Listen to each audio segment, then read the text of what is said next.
Est-ce que vous vous rappelez encore de Libra de Facebook qui s'est par après renommé en Diem?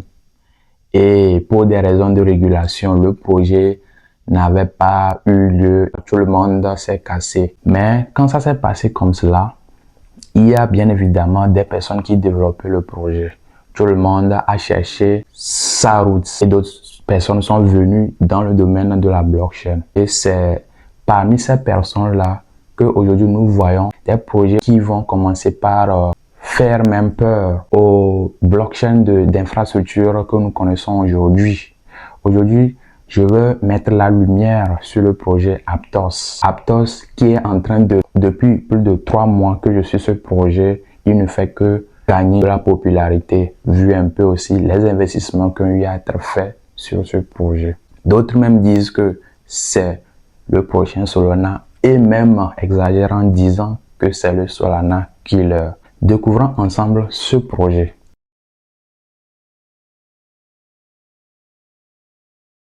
Alors, c'est quoi exactement Aptos dont on parle? Aptos, c'est un projet blockchain qui a été fondé par Moshe et Avery Cheng. Ce sont des ex-employés de Meta qui ont eu à travailler sur le projet Diem. Aptos est venu dans une perspective bien précise, dans un contexte où aujourd'hui nous avons plusieurs blockchains qui sont là, où on a plusieurs applications qui sont déployées, mais l'adoption de masse que nous tous nous attendons n'est pas encore arrivée. Et il y a des raisons bien précises pour cela. Aujourd'hui, des blockchains sont hors ligne, des blockchains connaissent des problèmes de sécurité, des blockchains ont des frais de gaz qui promettaient être réduits, mais dans la réalité, on voit que les frais de gaz sont toujours très chers. Aujourd'hui, nous voyons des blockchains qui ont eu à promettre des facilités de scalabilité, mais on voit que ces blockchains-là ne sont même pas scalables. Tous ces problèmes-là, aujourd'hui, sont en train de ralentir l'adoption de masse.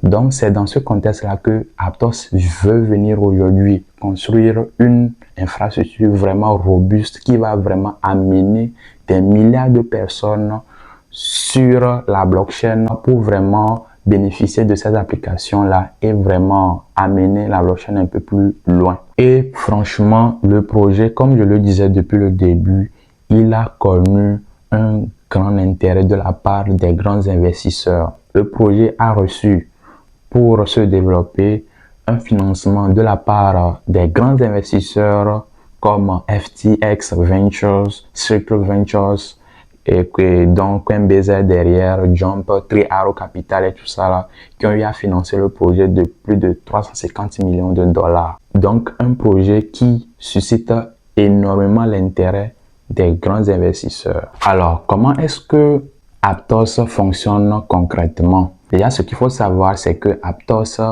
a été développé par un langage un peu particulier qui s'appelle Move. C'est pas de Solidity ou bien de Rust pour les développeurs qui s'y connaissent.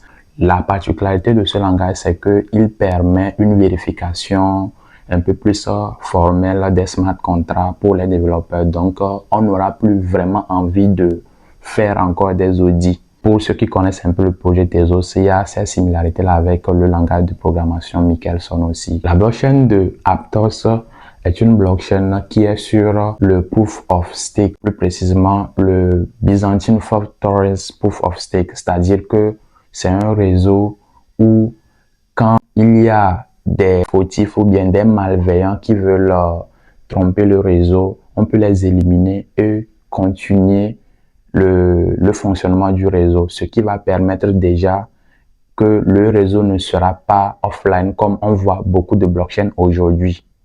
J'espère que vous savez là où je vais en venir. Donc, sur ce réseau, ce sont les validateurs qui reçoivent et valident les transactions. Et les validateurs qui ont plus de tokens en leur sein, c'est eux qui ont plus de poids. La blockchain de Aptos exécute de façon parallèle les transactions, ce qui veut dire que toutes les transactions dans cette blockchain-là sont exécutées de façon immédiate en un seul coup.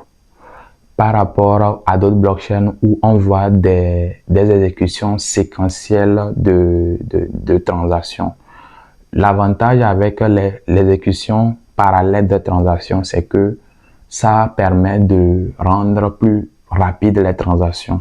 Donc, puisqu'ils sont dans une mission de rendre plus rapide les transactions aussi, donc ils sont obligés d'utiliser cette manière de procéder. Même le fondateur de Solana même disait que l'exécution parallèle des transactions va prendre plus de 99% de la manière de faire les transactions sur la blockchain dans les 5 prochaines années. Ils se sont vraiment assurés d'être au point sur ce côté. À part cela aussi, la blockchain de Aptos a vraiment mis accent sur l'utilisateur parce que c'est l'utilisateur qui est l'élément clé de l'adoption. Donc, au niveau de l'utilisateur, ils ont vraiment ajouté des niveaux de sécurité dans l'exécution des transactions. Cela a été très bien détaillé dans le white paper que je vous mettrai en description, que vous pouvez également voir. Il y aura encore un autre niveau de sécurité au niveau de l'utilisateur. Les utilisateurs ne vont pas signer n'importe comment les transactions, même souvent sans leur vouloir. Les transactions, théoriquement, actuellement, ils sont en train de voir 160 000 transactions par seconde. Sur le testnet, quand ils ont fait le test, ils ont pu minter jusqu'à 1 million de NFT en moins d'une heure de temps, juste pour tester un peu leur scalabilité et leur nombre de transactions qu'ils peuvent faire par seconde. Ça, c'est théoriquement. Quand on va se lancer sur le mainnet, on va vraiment voir comment ça va fonctionner. Alors, depuis là, je parle, mais je n'ai pas encore parlé du token. Ils se posent la question de savoir, mais ils n'ont pas de token. Bien évidemment, ils ont un token parce que pour toute blockchain, l'essence de la blockchain, c'est le token. L'idée de base du token d'Aptos serait de servir de frais de transaction et de frais de réseau pour ceux qui feront les transactions et ceux qui vont déployer des applications décentralisées sur cette blockchain. Le token également va servir de gouvernance pour les propositions d'amélioration du réseau et tout ça. Là aussi, ça va servir de gouvernance. Avec le token, vous pouvez également être un validateur du réseau, c'est-à-dire ce qu'on appelle généralement un staker. Vous pouvez staker et sécuriser le réseau parce que plus on a des pièces bloquées sur le réseau, puisque c'est un proof of stake, plus on a des pièces bloquées sur le réseau, plus le réseau est assez sécurisé. Donc, ceux qui auront à sécuriser le réseau, ils vont recevoir des récompenses en retour, bien évidemment. Et pour le moment, on ne sait pas exactement combien de tokens seront émis au total lors du jeu. On reste à savoir. Il n'y a même pas encore les tokenomics. Quand ils vont annoncer les tokenomics aussi, on pourra faire une mise à jour sur le projet. Donc, on reste scotché sur ce côté. Alors, où en sommes-nous exactement au niveau du développement du projet? Actuellement, il faut savoir que le projet est en plein testnet. Un testnet, pour ceux qui ne le savent pas, c'est le test d'un réseau pour voir les petits problèmes qui vont survenir avant de le déployer sur le réseau principal. Donc, toute blockchain doit passer d'abord par un testnet. Donc, ils ont déjà eu à faire 2 testnets. Ils sont sur le 3e testnet. C'est après ce 3e testnet-là maintenant qu'ils vont passer au mainnet. Et il y a des récompenses qui sont données aussi à ceux qui sont en train de participer au testnet-là, en tant que validateur, bien sûr. Mais franchement, les conditions pour être validateur sont tellement robustes. Je voulais tenter le testnet, mais bon, franchement, avec leurs conditions là, j'étais obligé d'être en pause. Je préférerais acheter le token quand il va arriver, c'est mieux. Il y a également des devnets qui ont été faits, des development networks qui ont été faits. C'est-à-dire, ils ont fait appel aux développeurs pour tester, essayer de développer des applications sur le testnet pour tester aussi le réseau, pour voir un peu la réaction du réseau. Et franchement, des développeurs des entités comme Binance, Coinbase, Rarible, Paxos, tous ces grands-là, des développeurs de ces entités-là sont venus participer sur ce DevNet-là. Et ils ne s'arrêtent pas là-bas. Ils ont également organisé des grandes, c'est-à-dire les grandes, ce sont des récompenses, bon, récompenses, c'est trop dit, ce sont des subventions qui sont données souvent à des développeurs qui développent des applications sur des blockchains. Donc, ça se fait régulièrement pour pouvoir avoir une communauté de développeurs qui est prête à développer quand le vrai mainnet, c'est-à-dire le réseau principal, va être déployé. Actuellement, si vous êtes développeur, vous me regardez, c'est aussi le temps aussi d'aller soumettre aussi votre projet, voir si vous serez sélectionné. Donc, à part les grands, ils ont également des hackathons. C'est des événements où, voilà, vous participez et vous avez également des subventions à la fin.